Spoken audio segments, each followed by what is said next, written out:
Do you think there's any possible connection between this phenomena and reincarnation? And what? Reincarnation. Well, we talked a little bit this morning about the relationship of these ideas to death, and how shamans claim that they're seeing into a world of souls. I don't know. I find it... The thing which really got me is the presence of these English-speaking entities in the trance. I mean, that I did not expect. From Jung and from Freud, you expect residual memories, but not these entities, these beings. And then the question is, where are they? Who are they? Well, a conservative, the possibilities are fairly limited. They are either dead people, because they are clearly more like people than like animals. They, after all, speak and communicate and have intentionality in a purely intellectual realm. So that means they're like people, but they're not like anybody you've ever seen. So are they dead people? That's one possibility. Or are they extraterrestrials? Well, that's another possibility, but the problem is we've never seen an extraterrestrial. We've got dead people all over the place. We know that they're dead people, but we don't know if anything survives bodily death. Well, then the other source is, are they from the future? Are they future people? We see people now, so we can extrapolate there must be people in the future. They might be different from us. Perhaps they could come back. So those are the fairly uncomfortable and limited choices. They're either an advanced state of humanity, they're the souls of the dead, or they're some kind of extraterrestrial dwellers in a parallel continuum. Well, now, you're supposed to generate hypotheses conservatively. That means that the dead lead by a mile,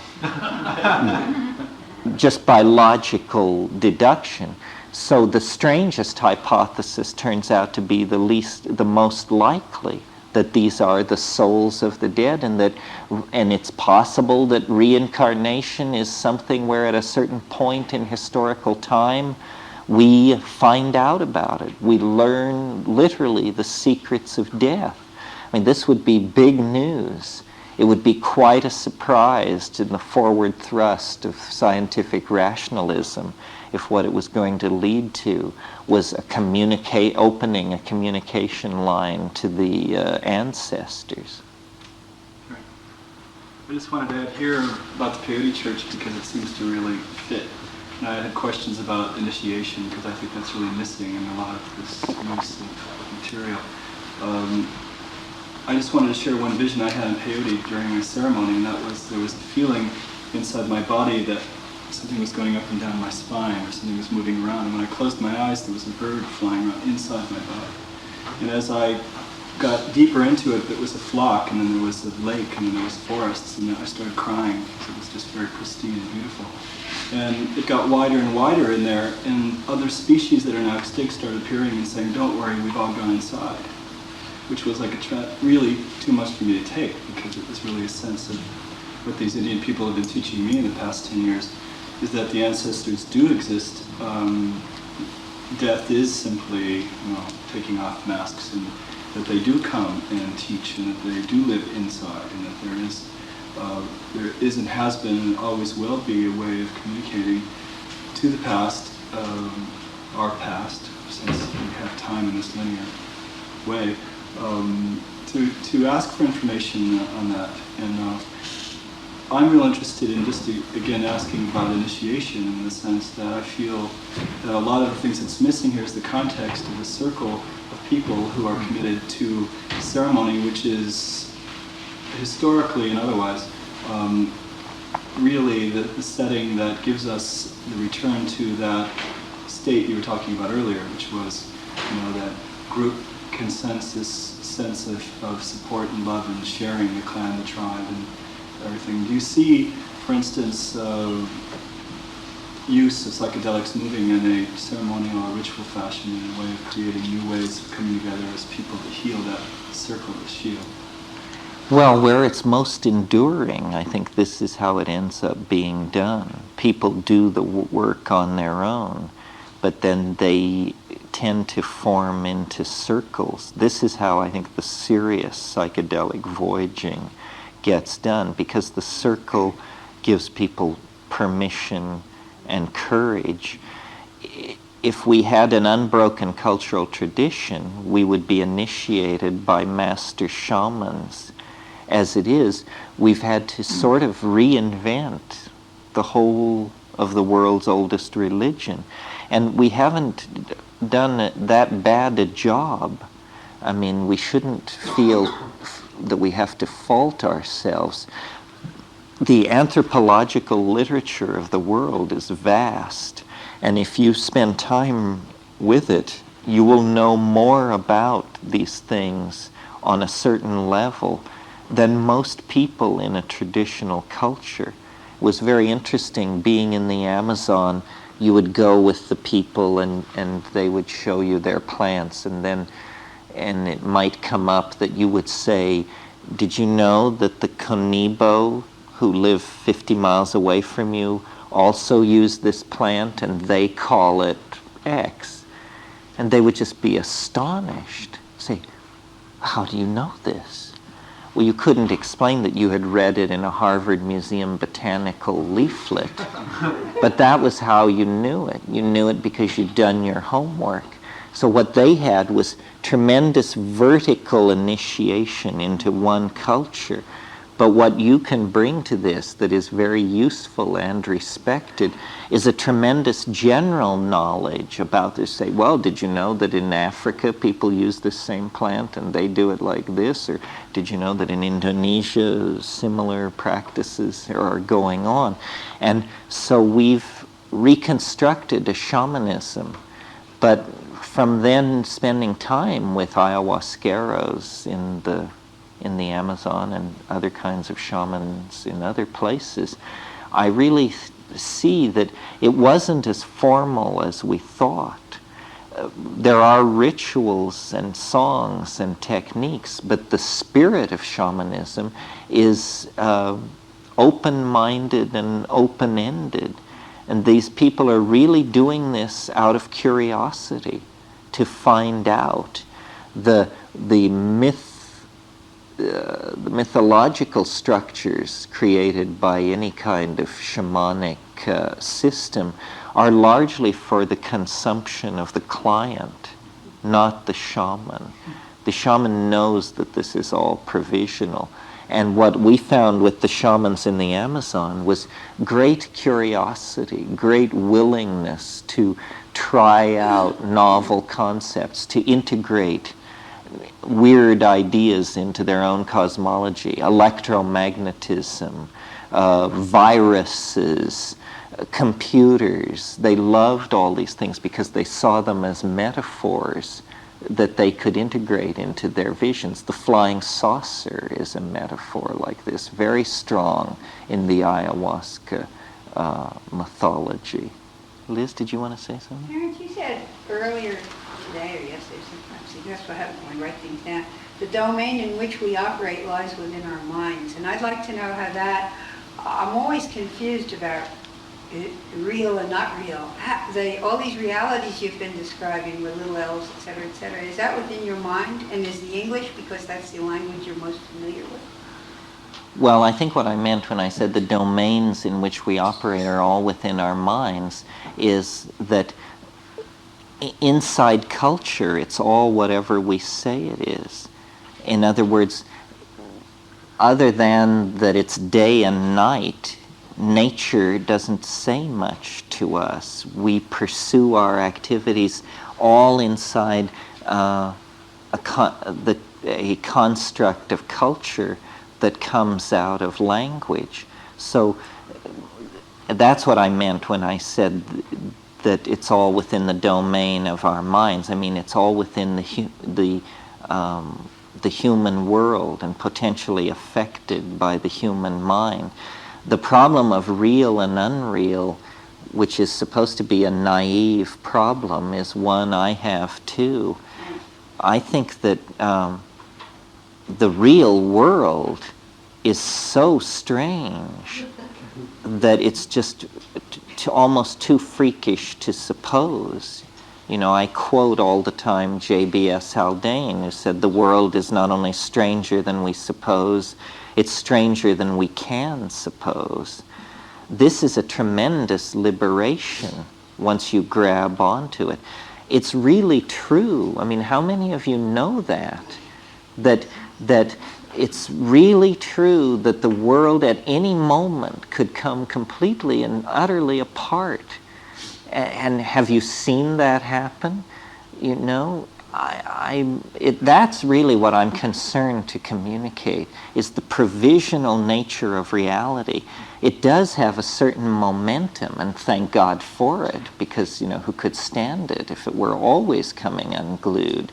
But on the other hand, you know, if you're an edge runner, if you keep poking, there are these things you can do, and then it just springs to pieces. And I don't say it's all lies. It doesn't seem to operate in the domain of truth and lies. It's just that this is all just such a limited slice to what's possible. That was very liberating for me to find out. I remember the first time I smoked DMT, and when I came down, they practically had to hog-tie me. And all I could say was, I can't believe it. I cannot believe it. And I couldn't. I still can't. I mean, the whole impetus for my career is to convince myself that somebody else has seen the same thing and that they can't believe it either. Because, you know, it's so weird that it always floats to the top. It always calms down and turns back into this. You know, rooms full of people sitting, listening. But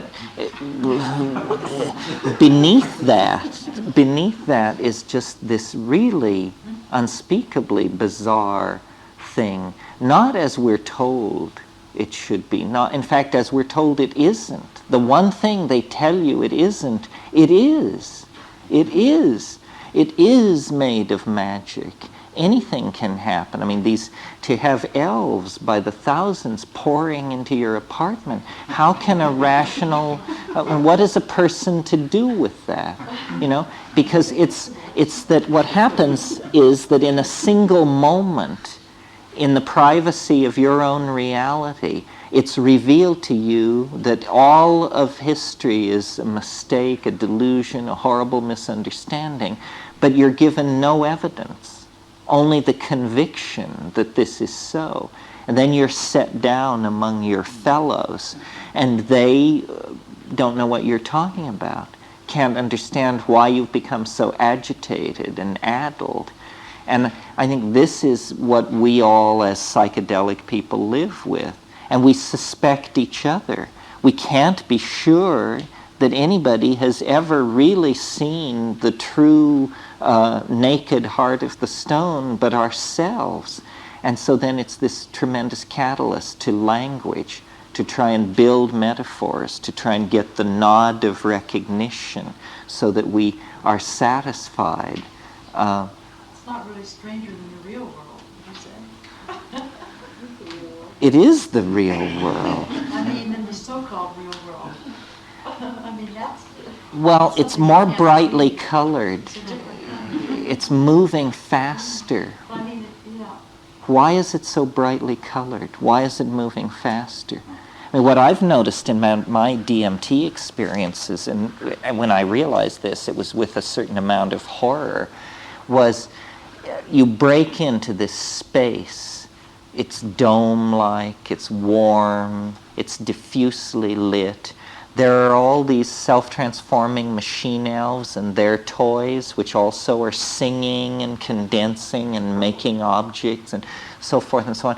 The whole thing is like triggers just wonder, cascades of wonder.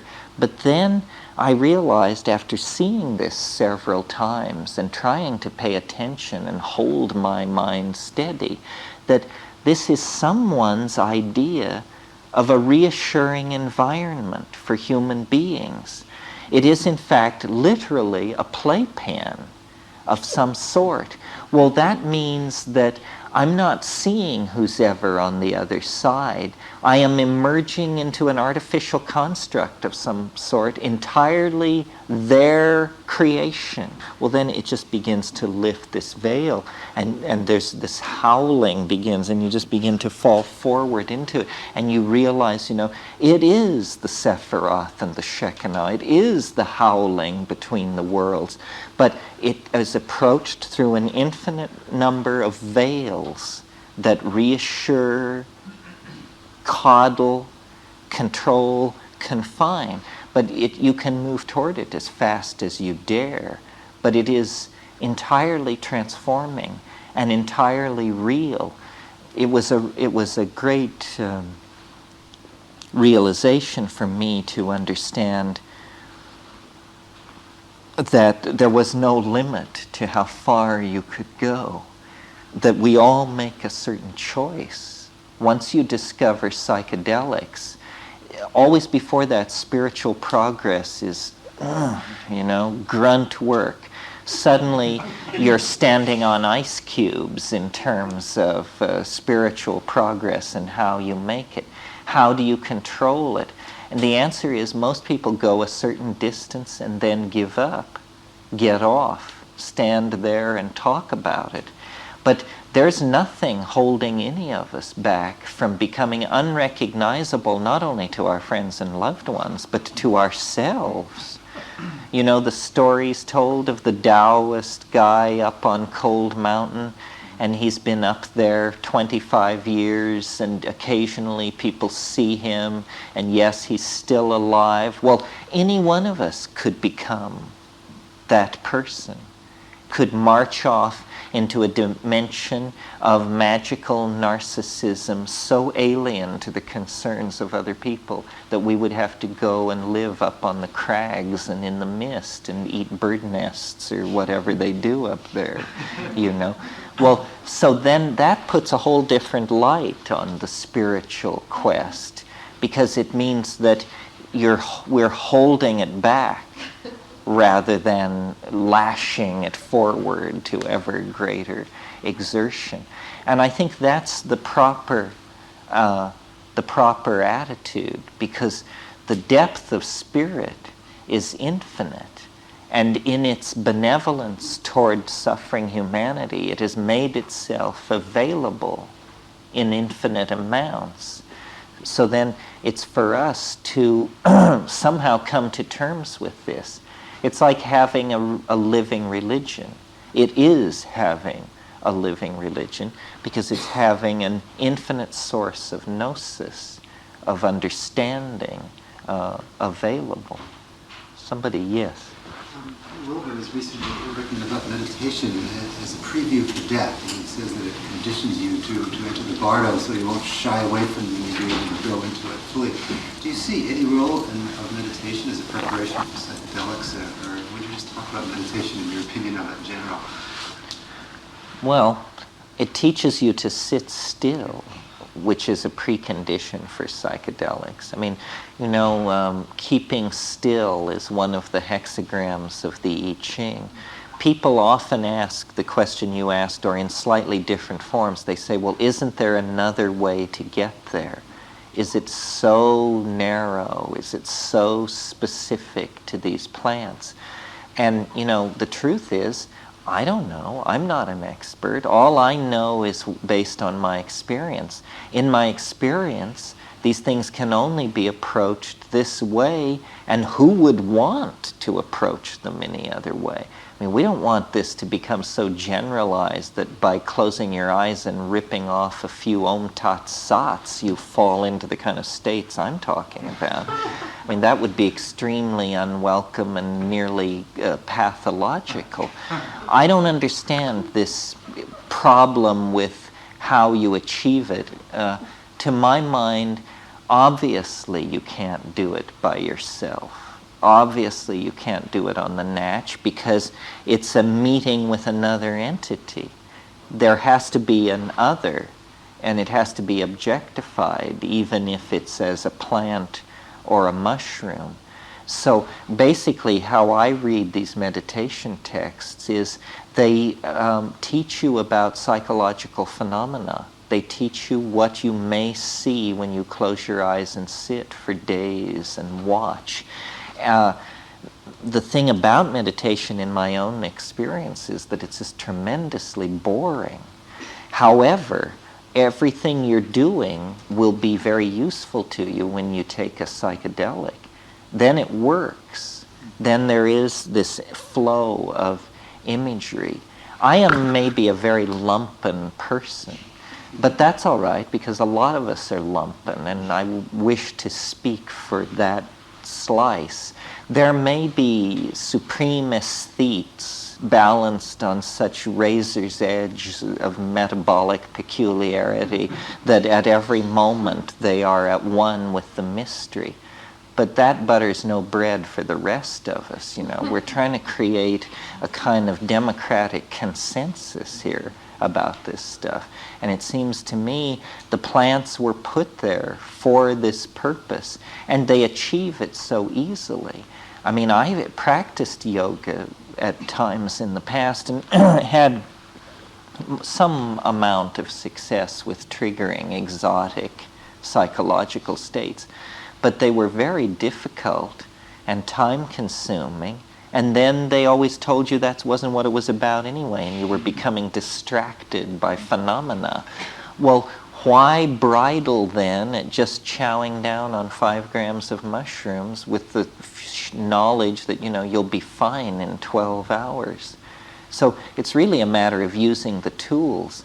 There are all kinds of altered states, weird states, states of sexual abstinence and states of various kinds of agitation and this and that.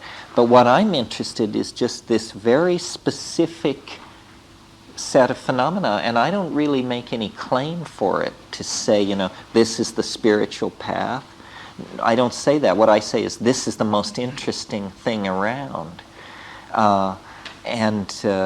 But it's very specific. For instance, I don't like drugs which mess with your mind in the sense of that distort your value assessing ability.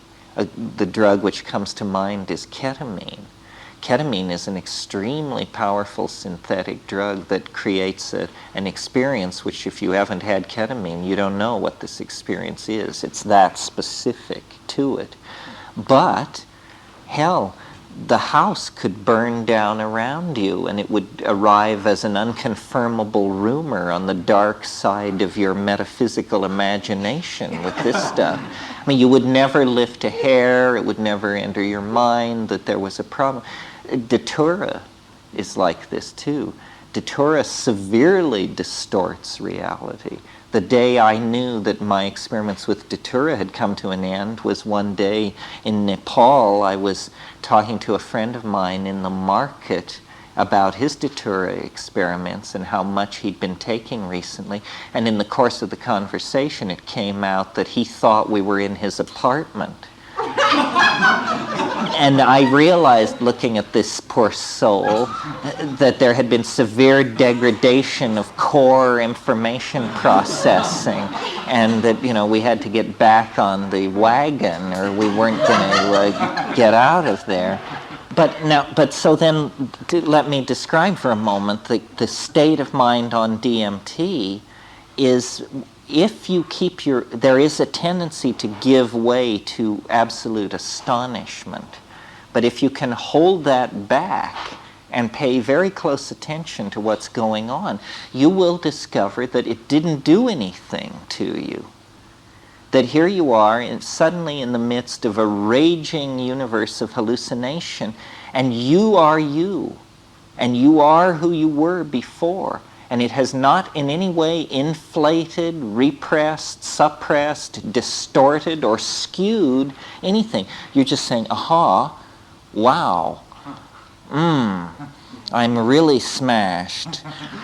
The input is reaching overload, but there must be this core observer who's never overwhelmed. And this persists with most of the tryptamines. Now, sometimes it is overwhelmed, but when it's overwhelmed, it's the last thing to be overwhelmed and the first thing to pop back into existence at the end of the period of overwhelmment. So sometimes on ayahuasca, you just lose it for a period of time, 20 minutes or something. But then you reconstruct and you're there like a little cork popping up to the top of the ocean. Say, oh, here I am. It's me again. So this is very important to be able to observe. With DMT, the reason it's so fascinating is because the input, the content, seems to be almost entirely confined to the visual cortex. It's something that you look at, and it comes toward you, and it relates to you. There is a weird distortion of body image, but it's small potatoes compared to most of what's going on. And you can maintain this I-thou relationship. So, my tastes may be narrower than some people. Some people just like to get, fucked up. And they go one way and then another, and a few reds and a shot of this and a hit of that. And, yeah. So there's really nothing to be frightened about with the elves? I mean, it sounds like they could be demons if they want to be. And, They could be. They're demonic.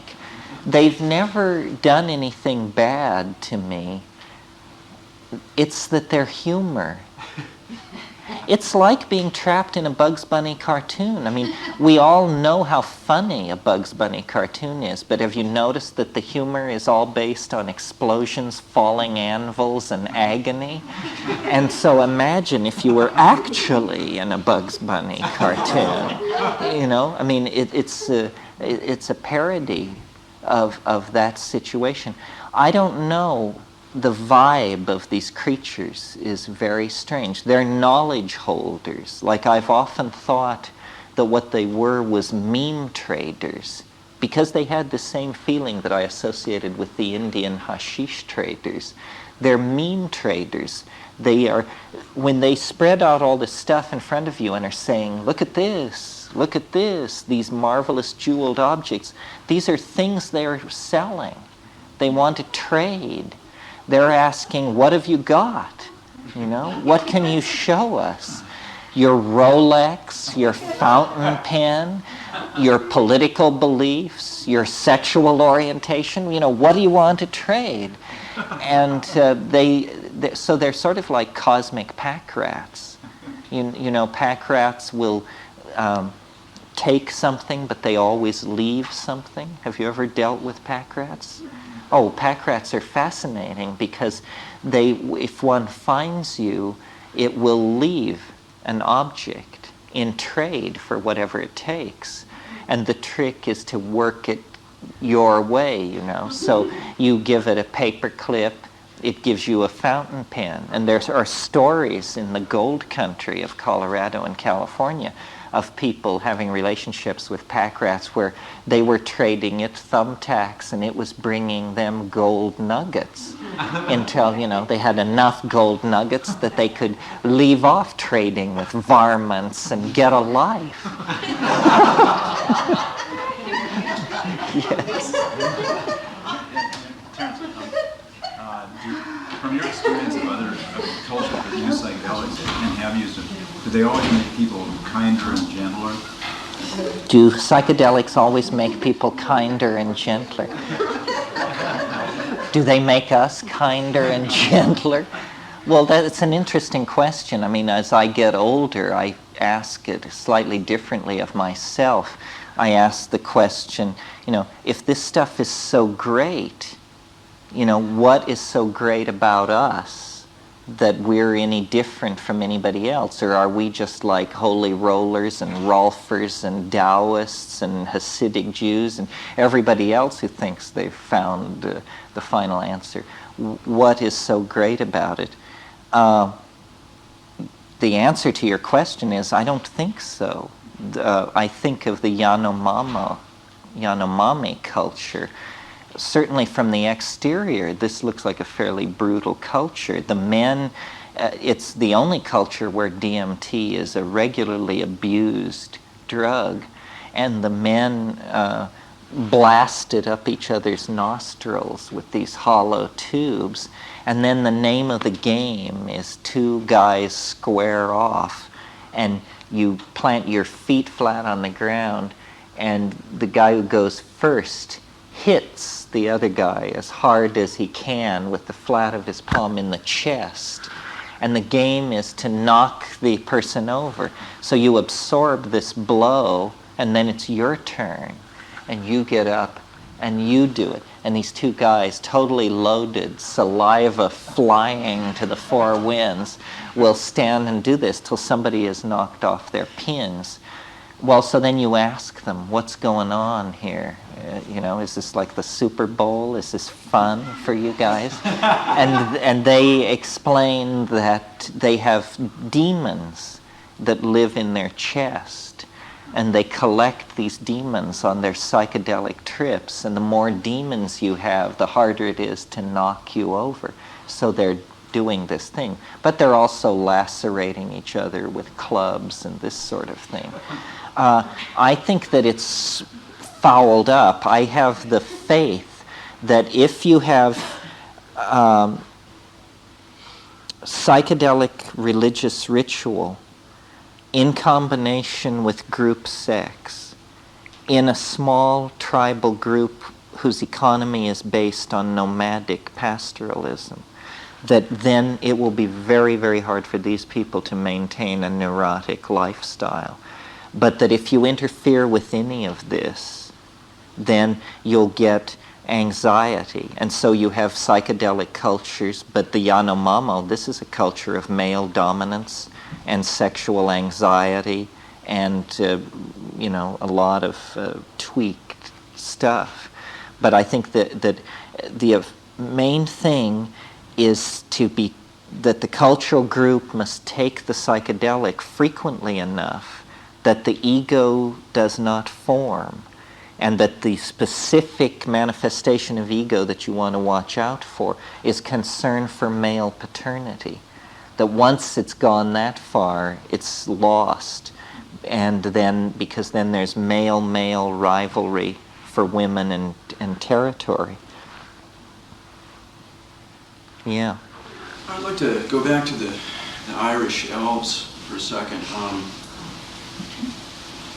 My wife came across an article, she's Irish, and came across an article last year drawing a loose connection between the ancient sweat houses and possibility of seasonal ceremonial use of shrooms. And we sent you that article. I remember that article. I was wondering if you followed that up or not, in light of your having written the introduction to the reissue. The Celtic faith, or the fairy faith in Celtic countries.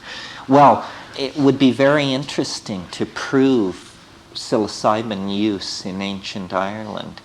That people who have been to places like Ionia and like that say they're just overrun with mushrooms. And yet it's not explicit in any Celtic source. There's a lot of psilocybe in Europe. I mean, I was surprised. I thought that it occurred rarely, and so you could make the argument that it was possibly there. But last year when I did a speaking tour of Germany, and we were from Hamburg clear down to Munich and into Switzerland, everywhere there were mushrooms. And we would talk like we're talking here and then have lunch recess, and people would come back 2 hours later with small grocery bags full of these things. Well, I don't understand the peculiar, there must be something we don't quite grok about why the mushroom image is taboo. Maybe because it looks like a penis, but that doesn't really sound right to me. But why is it so rarely portrayed in all these areas where it must have been used? For instance, in the northwest coast of Oregon and Washington, There are something like 22 indigenous species of psilocybe, no anthropological record of mushroom use by the Northwest Coast Indians, who were clearly paying attention. I mean, when you look at their carving and painting, they were paying attention. Where is the record of the mushroom use? In ancient Ireland, and throughout the Celtic area, into Germany and Bohemia, no visible use of mushrooms. In the culture of old Europe that Maria Gimbutas talks about, again, a prohibition of the image. So this is puzzling, not easy to understand. I would like to believe that in Africa, 15,000 years ago, the primary religion of humanity was goddess-worshipping pastoralism based on sacramental use of mushrooms. But again, the physical evidence is just a few petroglyphs, drawings on stone, and it isn't a strongly proven case, so it's not well understood. It's hard to believe that the Irish weren't mixed up in this somehow. I mean, it seems so basic to the Irish soul. Yeah. How many grams of mushrooms do you recommend taking? 5 dried grams. And you should weigh it. You should invest in a little scale and weigh it, because people eyeball it and they inevitably choose much less than is the correct amount. And if you're taking fresh mushrooms, you should take like 60 grams, because it dries down by a factor of more than 9 to 1. You're referring to cubensis? Cubensis. We're always talking about Stropharia cubensis because that's the one people cultivate. Some of the wild ones are stronger, can be taken in smaller amounts. But I think it's good to take Stropharia cubensis because then you know what you're getting, because it's, some of these small psilocybes look physically very much like Galerina species that have irreversible liver-destructive toxins in them. So if you eat a Galerina, you'll have a very bad experience, or maybe a very good experience, but none of us will ever know. Speaking of mushrooms, how about the Amanita muscaria? I've heard people comment on that. Well, this is a very controversial mushroom that occurs worldwide. You all know this mushroom, the red one with the white dots on top of it, the toadstool of European mythology. It's used in Siberia and places like that as an intoxicant, and Gordon Wasson thought that it was the basis of soma, but it now looks like it probably isn't the basis of soma, and that it's very variable, seasonally variable, geographically variable, genetically variable. So you never know what you're going to get. It's very hard to obtain a reliable, desirable intoxication from that mushroom. It's another one of these. There are a lot of these things that are sickening and distorting, and that after you've gone through a night with them, you feel reborn because you're so damn glad you lived through it. But they're not really psychedelic, Any other I questions? say something before about this idea about these dead ancestors. Oh yeah, what about? I saw an ad recently in some New Age magazine that stated just because they're dead doesn't mean they're smart. And it actually had an IQ test that you can give To an IQ test to your ancestors? to the entity that's being channeled. Well, that's great. We've needed that for a long time. Just the simple test for grammatical correctness would eliminate. The other thing I was going to say was that I've had some experience with ketamine, and I did not find it at all distorted my central observer self, the way you talked about Datura. And I think at the height of a DMT trip, you wouldn't be able to do much if there was a fire in the house either.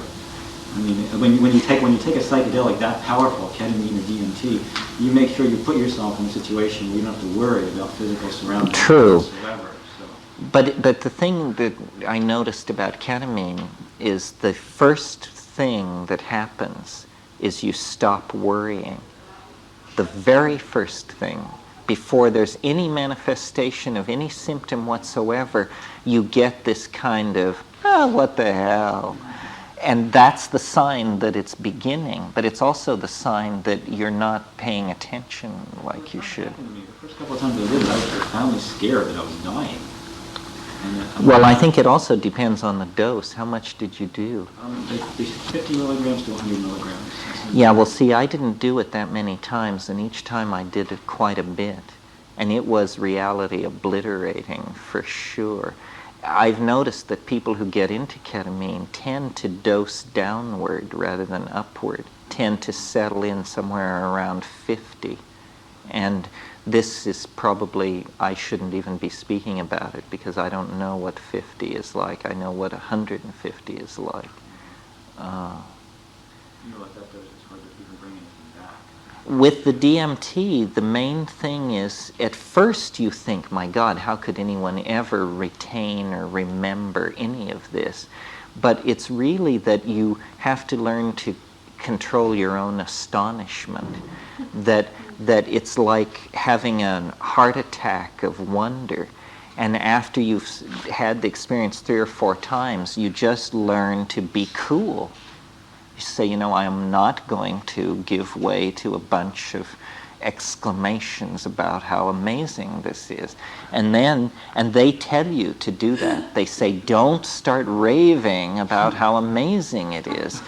Pay attention to what we're doing. We know that you're blown out. We know that you're amazed. Yes, yes. Now pay attention to this. And then they try to convey this linguistic thing, this visible language. And I don't understand, what this is all about. Has this always been what they've tried to convey? Is the message always the same?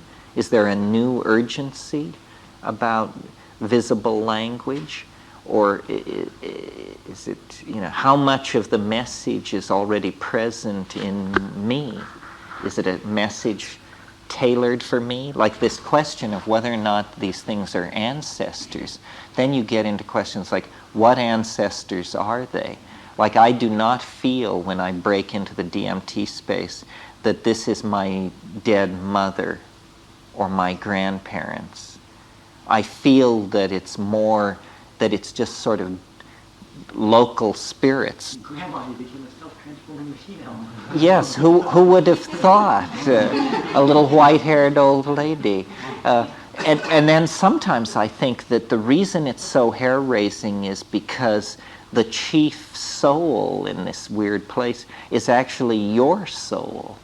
And that the hair-raising aspect is, it's not just any dead person or a dead relative, it's you dead. And that's the one thing that causes the whole thing to shimmy and fall apart and go into a tailspin of cognitive dissonance. When you realize that the entity you're dealing with is yourself beyond the grave, then you just flood out in the amazement, wonder, horror, and disbelief department and lose the focus and come down. Back here. I'm gonna double check with you on that 5 gram. I mean, is that still that everyone's for sure to get off? There's different weights, there's different genders, and I've Yes. known some very Small women people. Who 5 seems like a lot. Well, 5 grams is what I think would destroy most of the resistances of a 145-pound person. A person who weighed 90 pounds could take far less, but a person who weighed 90 pounds who took 5 grams should be in no physical danger. You can play with it, but at higher doses it gets stranger and stranger and stranger and stranger. I mean, anything above 8, you're definitely a pioneer as far as I'm concerned. But it's a good point. If you weigh 90 pounds, you maybe don't want to chow down on 5 grams right on the get-go. But the key is to do more rather than less, because otherwise you can miss the point, Do you say something about that? Because I know I've had numerous trips on different substances where I felt like I took too little and it was almost more horrifying than if I just knocked myself over. Yeah, well, I think where the trouble comes is in the subthreshold doses, where you're neither fish nor fowl, and you're thrashing around in it, and you get into these loops of psychological, abrasive psychological self-examination and stuff like that. And what you want to do is you just want to blast through all that. It's hard. Can you sing through that? Yeah, you can sing So through that's that. one of the things that you use to sing through to get through Uh-huh. that crap. Yeah. Singing and cannabis are my techniques, and together I seem to be able to move it around.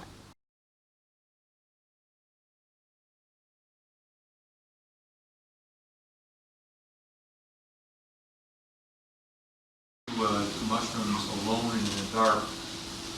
What is the effect of being with people who are either observers or participants in the... Oh, well, for me, I mean, you have to understand, I mean, I'm a double Scorpio and a kind of reclusive type anyway. The reason I don't particularly like tripping with people is because I just worry. I'm a worrier. And if I'm stoned and somebody else is stoned, then I worry. And I listen to their breathing, and I wonder how they're doing, and I wonder if I should ask how they're doing, and I just lose all spontaneity, and I become completely the victim of my imagined concern for this other person. Well, then and then the other thing that happens is people are the weirdest objects in the universe. And if you're stoned and you come upon another person stoned, I mean, they can just unleash something you could never have imagined or conceived of. I remember, I think I learned this lesson the hard way in India, but years ago, once at Sarnath, and it happened many times, but this was typical. Sarnath is the place where the Buddha taught his first sermon after attaining enlightenment. He walked from Bodh Gaya to Sarnath. So I took mescaline there with these two women who were friends of mine, and it's all nicely green and sculpted, and we were sitting there under a tree, and I swear, 500 yards away, there were these two Indian guys walking across my field of vision. And I was sitting there, and I was loaded, and I was watching the traceries. And then I looked out across my field of vision, and I saw these two Indian guys stop dead in the center of my field of vision. And then they said something to each other, and then they turned 90 degrees. So they were now facing me, and they began walking toward me. And I was horrified. And I looked down. I said, I was so horrified that I said, I can't believe this is happening. I refuse to believe this is happening. I will just look at the ground in front of me like this. So I started looking at the ground in front of me, and I looked and looked and looked and looked until two pairs of brown feet appeared in my field of vision. And then I looked up at these guys, and they had caught the vibe, and they wanted to know what was going on. And several experiences like this caused me to believe that, you should really bury it deep before you take it into public. The other thing I've noticed is, if you're stoned in a confined space, there's a certain amount of control of synchronicity. I mean, there's rustling in the corners and batting at the windows and so forth, but this you can handle.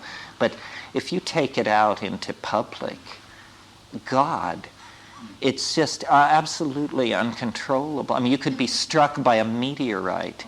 You could be abducted by extraterrestrials. A safe could fall on you. Anything could happen because the statistical disruption of ordinary probability is so great. What did you tell those real people? What did I say? Oh, I remember what I said. I looked up and I said, I cannot be interrogated. It was good, but it didn't work. Say, how long have you been in this place? You're coming from which place? No, what I found in India was people were telepathic, but it didn't make them like you any better. It just gave them a fantastic kind of in. But I think group psychedelic taking is very promising, and people who can do it, groups that can do it and stick with it over years, log amazing experiences. But it's very hard, because what immediately emerges if you have a group of people doing this stuff is it will veer off in some weird direction. One person will get a quote-unquote funny idea, and then the funny idea, everybody polarizes for and against the funny idea. And then they have to decide, well, they're losing, so-and-so's losing their mind. They're in too deep with this. Say, no, this is the answer, and we're moving. And quickly cognitive dissonance builds up, and it's very, very hard. I have a correspondent in the Midwest, a group of psychiatrists who over 6 years took mushrooms once a month together, and they went through amazing contortions of wife trading and not speaking and denouncing and embracing, and just because they were, because it just unleashes this stuff and then it crawls around. So I prefer to do it by myself and then, get all combed and pinned back together before I present myself to the troops in the morning, because, in the height of the thing, you could proclaim anything. Terence, do you think it's possible for a group of people who've been fairly experienced with psychedelics to get together wanting to do this very wonderful group work, telepathic thing, and to create what they think, at least to try to anticipate what might be things that would pull it apart, that would unplug one? It's hard to anticipate. I mean, I've really found that the way the mushroom works is it reads you perfectly, much better than you can read yourself. And then it comes at you with the one thing that you are vulnerable to. And because it knows you like an open book, and can lead you practically any direction that it wants. But I think group work is interesting and should be pursued, and couple work is very interesting and should be pursued. I'm very conservative. I mean, my approach to it is I basically turn it on and then I back off and watch. That's all I ever do. And I've seen, I don't have the magical mentality. I don't want to get something or take control of someone or a situation for good or ill. But people who do make great progress in all of these areas, I mean, people who want to design electronic circuits or play Bach on the piano. But I don't do anything. I'm interested kind of in the essence of the thing, what it is, the ding an sich, the thing in itself. And that's why I don't listen to music. This horrifies some people. So you don't listen to music? No, I mean, I have listened to music. I know what it does to music. It makes it the best thing in the world. But without music, it also can do that. And so I sit in silent darkness, and I maintain that's where, the essence of the thing is. Then it's not colored by sound or light or expectation. I'm trying to see beyond the mask, see what this thing is in itself, for itself. Anybody else? Anything else? You mean in terms of in the proximity to the trip? A lot of people like to fast. I don't particularly say you should fast. I just say you should have an empty stomach. 5 hours without eating is good. You should just be cleaned out bring a certain amount of attention and respect to it, and it's very, very kind to beginners. The complexity comes later in the unfolding of the kinks of the personality. But I think it's very gentle to beginners. What's the ayahuasca diet you mentioned? You mean, actually, what does it consist of? It's no sugar, no alcohol, no salt, sexual abstinence. It's basically a diet of manioc and certain fish, and I don't think many greens. Is that it, Ken? Bananas, plantains. It's probably analyzed nutritionally. It's probably a serotonin-loaded diet because of the large amount of plantains in it. But it's a bland diet. It's just setting you up to be sensitive, I think, to the uptake of the alkaloids. That's an MAO inhibiting. Yes, ayahuasca works through inhibition of MAO. Good point. You see, normally DMT would be destroyed in the gut, but if you inhibit monoamine oxidase somehow, then it passes through the gut and is absorbed and passes into the blood. This was not known by Western pharmacology until the mid-1950s, but it's always been known in the Amazon. So the strategy, you see what ayahuasca is really is a slow-release DMT trip where you take a plant that contains DMT and you combine it with an MAO inhibitor, and then when you take these together, the DMT slowly releases and you get the equivalent of a DMT flash, but stretched out over about an hour and a half. And so you can watch it more carefully.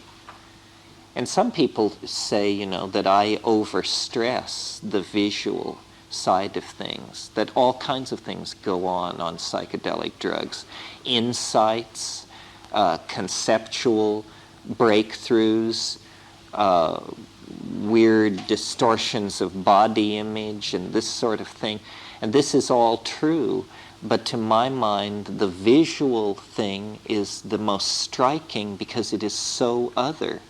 It is so highly organized, so demonstrably the product of intelligence. I mean, it's not a feeling, some weird feeling, nausea or subthreshold poisoning or all of these things. These are feelings, but it's simply the release of understanding and somehow visually processed understanding. Ken? In addition to the other three possibilities, the souls of the dead and extraterrestrial and all that, would you entertain the idea that what we're seeing might be simply constructs from the subconscious? Yes, well, that's the other possibility. Carl Jung had this wonderful phrase in talking about elves and fairies, and he said, autonomous psychic components escape from the ego's control and present themselves as independent beings. Well, that's just a description of a pretty twisted around state of mind. It's the idea, that you see the self in the mirror, and then you bring the mirror down and shatter it, and suddenly there are hundreds of selves. Each fragment of the mirror reflects a self. This would be a conservative theory of what these things are, except that they don't look very much like the self. The shock in DMT is, if this is myself, then I don't know who I am. But yeah, one thing I've thought of in an effort to explain it is that they are fractally parts of the personality, that an elf is, you put 10 elves together and you have a personality or something like that. And so these elves are literally autonomous psychic components that have broken free from the control of the ego. We say we've fallen to pieces, always talking about the psychedelic as a boundary dissolver. Well, maybe what happens when you smoke DMT is the boundary dissolves so quickly that you can say of the situation, that's me all over, because you're literally bouncing off the walls and visible to yourself. The illusion that you are stitched together within a body has been shattered, and your several or multiple personality components are jumping around the room. I think the most extreme case of that I ever saw was once I used to smoke. I don't recommend this, but in my vanished youth, I used to smoke DMT. And I smoked the DMT, and it was wild. It went on for a long, long time and was very intense anyway. And suddenly, right in the middle of this trip, this woman came back from Easter vacation, came charging up onto the front porch of this house and threw open the front door and ran into my bedroom door and started beating on my door furiously. Well, being a double Scorpio and secretive anyway, I just was like, had a heart attack. And I jumped off the bed, right out of this DMT flash.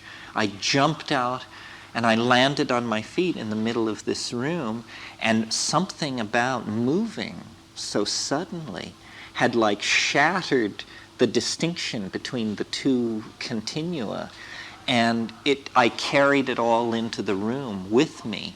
And so the room was then filled with elves, and they were hanging off my arms and spinning me around.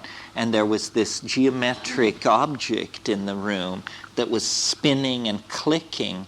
And every time it would click, it would hurl a plastic chit across the room that had a letter in an alien language written on it. And these elves were screaming and bouncing off the walls. This machine was spinning in the air. These chits were ricocheting off the walls. And I was trying to deal with Rosemary in the middle of this. And, it was a too muchness. It was a case of seeing too deeply into it. And you have, too many of those stacked up, and then you become reluctant. And this is why I'm very cautious with it. The notion of having enough chutzpah or will or something to want to try and use this stuff, I can hardly imagine using it. I mean, every time I encounter it, my wish is to not be destroyed by it. And the idea of using it for anything just seems like blasphemy, and probably is blasphemy. It's probably a good way to get cut down to size. Yeah. Last night you were talking about how certain times harken back to other times, right, according to this formula. And in the beginning of this weekend, you were talking about the archaic revival we're going towards or through. And I thought you were talking about going back to the time of that city in Turkey, that 30,000 years. Çatalhöyük. Uh-huh. Could you say a few words about that? I mean, is that connected? Well, no, that's the basic notion that somehow our future lies in our past. Right. And shamanism, well, the particular past that I wanted to concentrate on was this period of time after the melting of the last glacier 20,000 years ago, and for the 10,000 years following that, when there were pastoral populations in Africa and leaving Africa that had developed this ecological balance and this shamanic doorway to nature. See, at every, the computer isn't here, but at every glaciation, human populations were bottled up in Africa during the time when the ice pack was thick. Nobody was getting out. but only the last time were the people, was pastoralism developed in the intervening period. So it was 20,000 years ago, those people leaving Africa were herders of domesticated cattle, and all previous radiations out of Africa had been hunter-gatherers. But the Minoan civilization was much more recent. Yeah, the Minoan civilization, see, Çatalhöyük ended in 6500 BC, but what's interesting is this is when you get the earliest Minoan settlements, and they carry the pottery motifs and building styles of central Anatolia to Crete.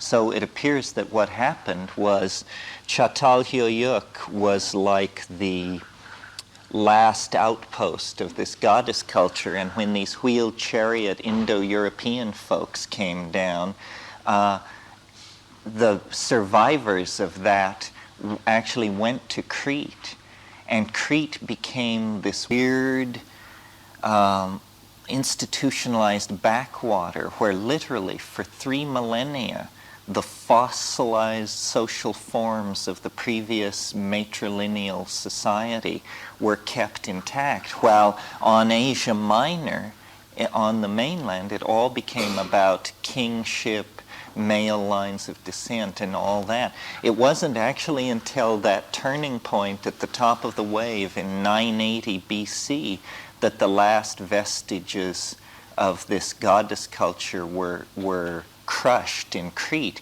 And even then, you see the strain of deep psychedelic mysticism that enters Greek religion is all imported from Crete. The northern Thracian strain in Greek religion is rational and airy and oriented toward physical space, but out of Crete came rites 3,000, 4,000, 5,000 years old. And it was always said, even up until classical times, that the rites that were celebrated in secret at Eleusis were celebrated openly at Heracleion and at Gnosis. So that's the connection.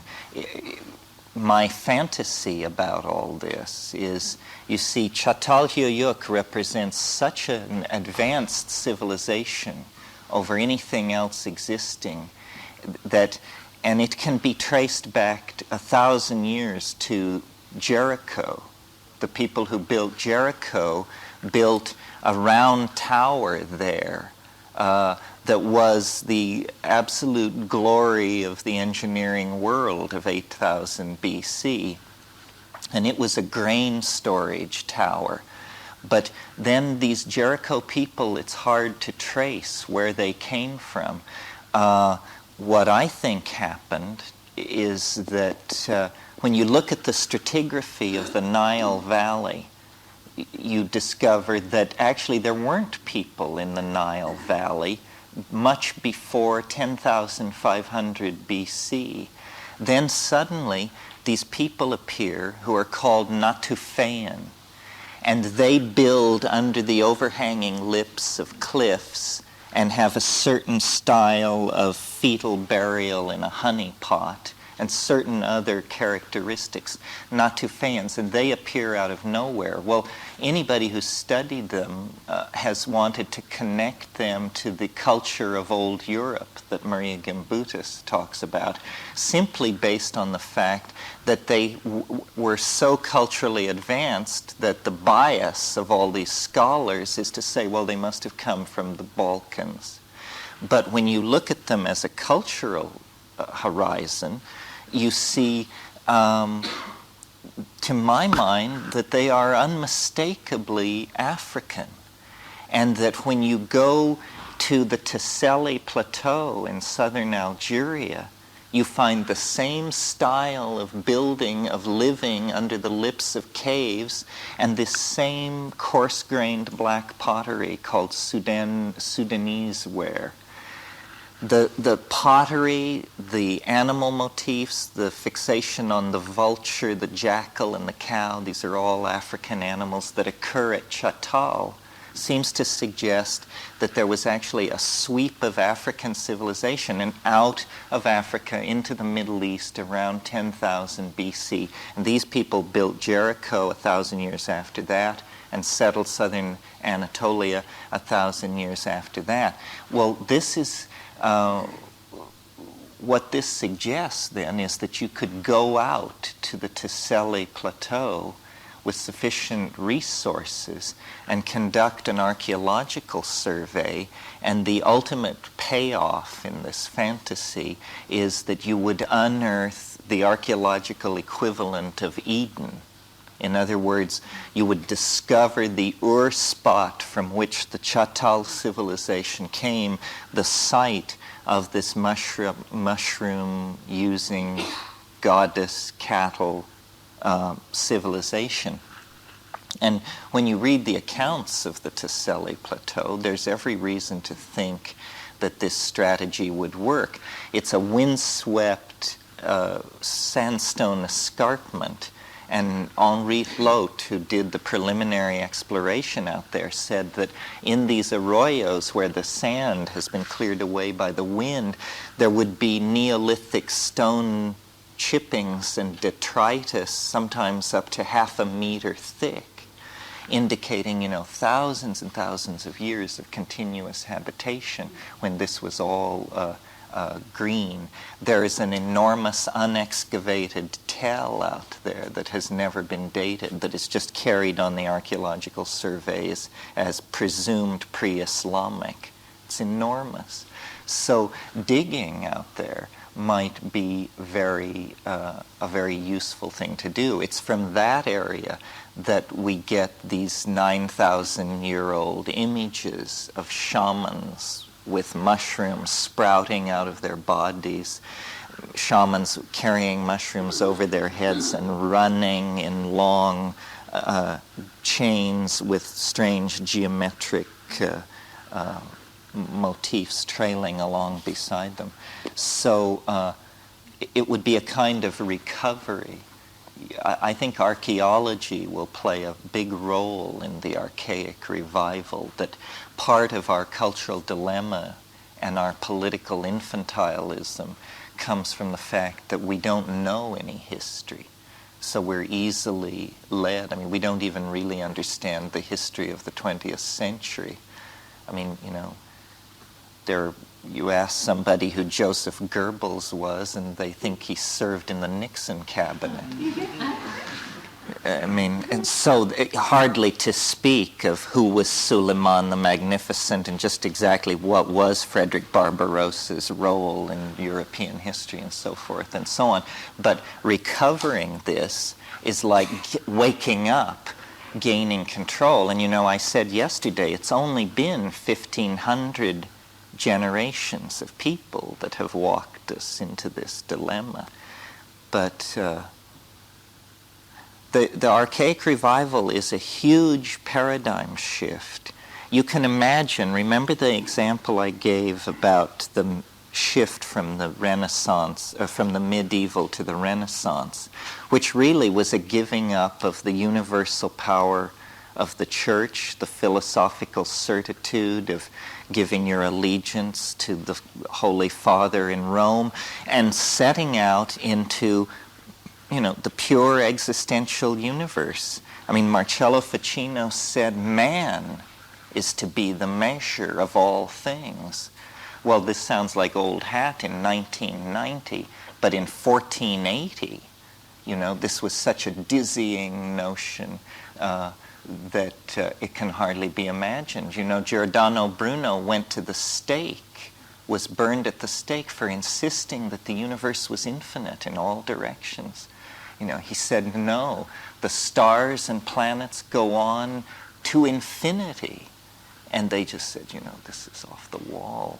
Only a demon could inspire a thought like this. But the transition that we're asked to make, that was a transition, you see, from the certitude of dogma to secular existentialism.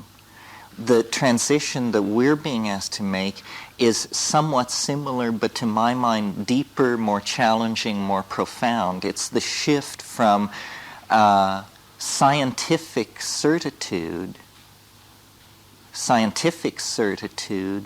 to a complete embracing of non-closure, to actually begin. It's a kind of maturity. You know, what we're being asked to do is to grow up and realize that, you know, there ain't no free lunch. There aren't always happy endings. Not every story ends with the German Shepherd running in and licking Grandpa's face and everybody laughing, and so forth and so on. You know, hard truths. And this lack of closure thing, I mean, I feel it in myself. And I assume, you know, that ontogeny recapitulates and so forth, so that, you know, the struggle to become a real human being is the struggle to give up having it actually make any sense, ultimately. Where I think it was, of all people, Robert Frost who said, the secret of a happy life is learning to enjoy people you don't approve of. Well, you know, there's something, what that means is you're surrendering to life. You're just saying, you know, it's bigger than I am. I may not like drag queens, but there they are, and I should get used to it. I should make the adjustment. This kind of thing. In other words, recognizing the complexity of the situation. And science has been like a centuries-long bender to exorcise precisely this kind of uncertainty from life. And, you know, to reduce it all to atoms blindly running under the control of mathematically describable fields of force.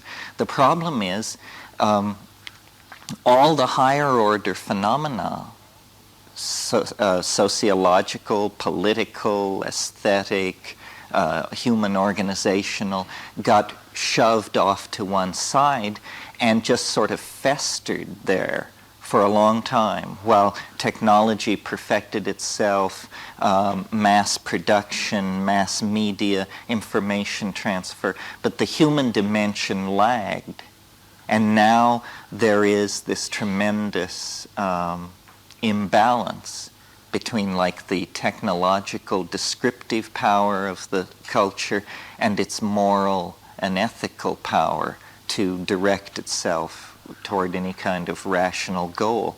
Well, when this happens in a society or even in a personality, you know, you can sort of make a Jungian model of this, you get what's called compensatory phenomena, or at least that's what it used to be called, means eruptions of material from the unconscious that is organized and constellated like a message, like an attention-claiming thing.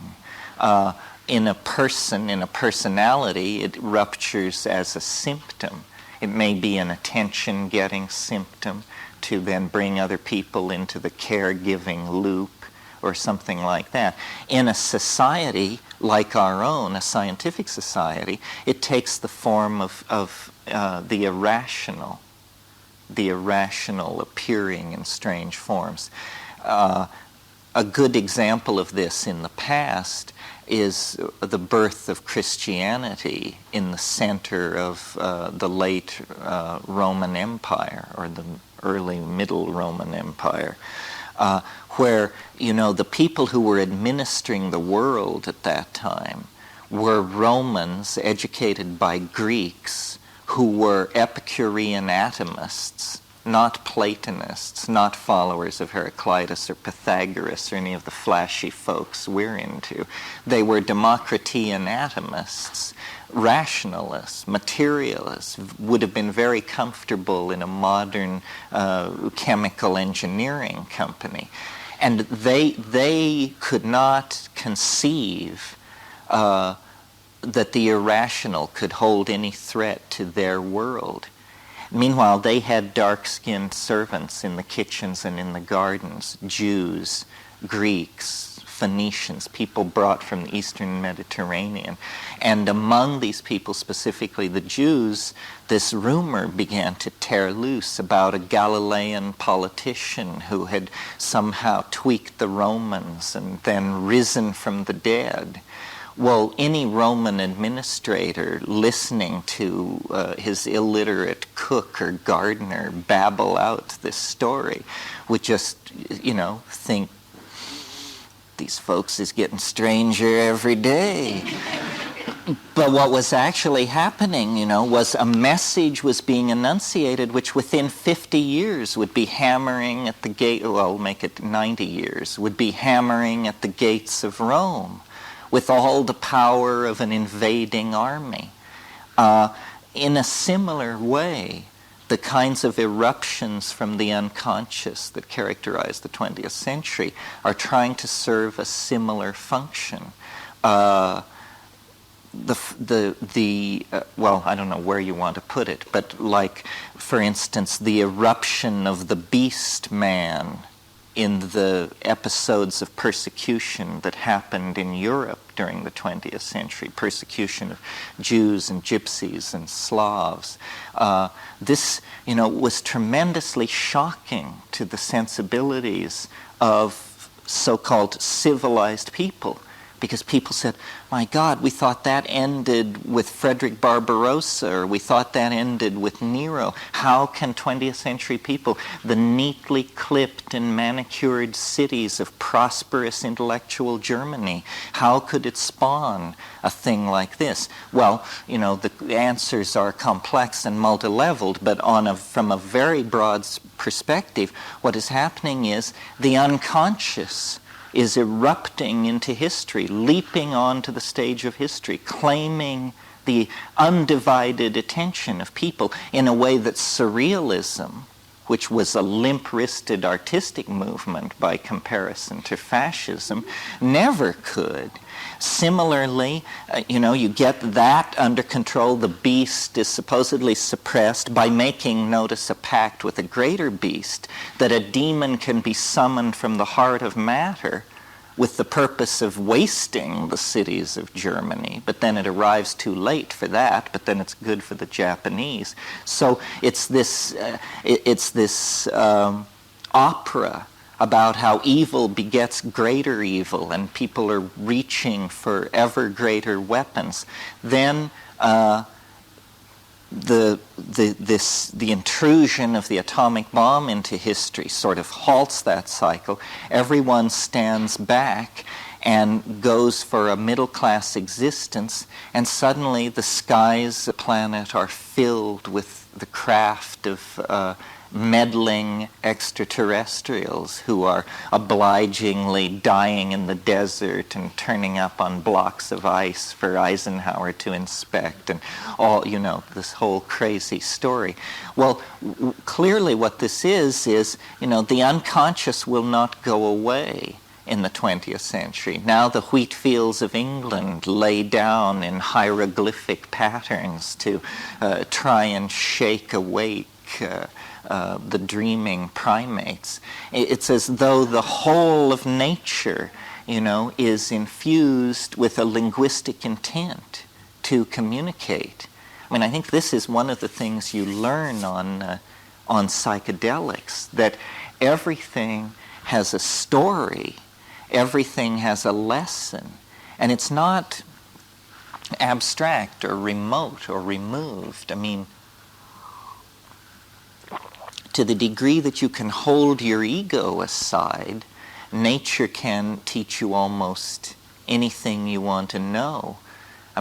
You can learn hydrology by staring into a mud puddle, it is all happening right there. But ego is a very subtly interfering factor.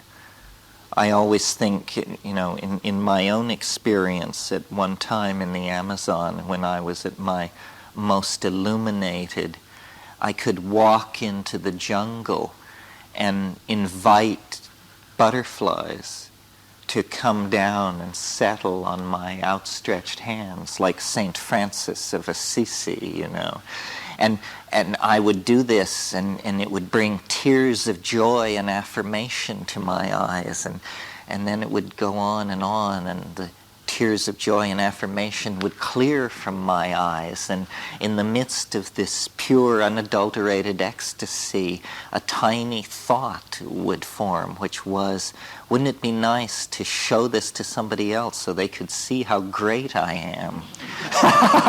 And so then, dismiss the butterflies, scurry back to the camp, gather up a skeptical colleague, bring them back to the clearing, and march out into the clearing with outstretched hands to just have nothing happen, except people just turn away in just...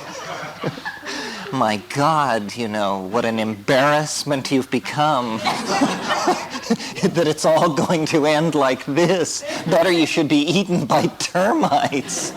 It's a better story. So, it's weird. I mean, Tao is like that. You can't push it. You can't use it. Somebody asked me once, was I worried that the mushroom could be used for evil somehow? And actually, early on, this occurred to me, and I put it to the mushroom. And it basically said, you can't grasp it. It isn't even there if you have wrong intent. You can't even perceive it. It's very selective. And it must be so, because one of the puzzles for me, being in the communication business, is how it spreads, how the tree of information spreads, where it's tolerated, where it's repressed, where it's embraced. It's very interesting. You may have noticed mushrooms get extraordinary good press, or none at all. Even in the height of drug war hysteria, the image of mushrooms is largely neutral, unformed in any direction, otherwise viewed as rather comical, harmless, humorous. It is somehow hardwired into our consciousness, connected into an archetype that we are inherently friendly toward as primates. Probably this has to do with this deep food programming that went on for a long, long time. We literally cannot bite the hand that feeds us. So we have a kind of intellectual blind spot to this. Nevertheless, of course, it is a highly repressed Schedule I drug, viewed in the same category as heroin, cocaine, and what have you. This is because it has, quote unquote, no recognized medical application. I don't know. It depends on what you think of as mental health. I would argue that it's an enzyme for the imagination, without which, as the sign says on the blackboard, you're not yourself. I don't know who wrote that up there, but they must have heard an old tape of mine. This was a graffiti on a wall in Cali, in Colombia. Without this, you are not yourself. Elf, the self.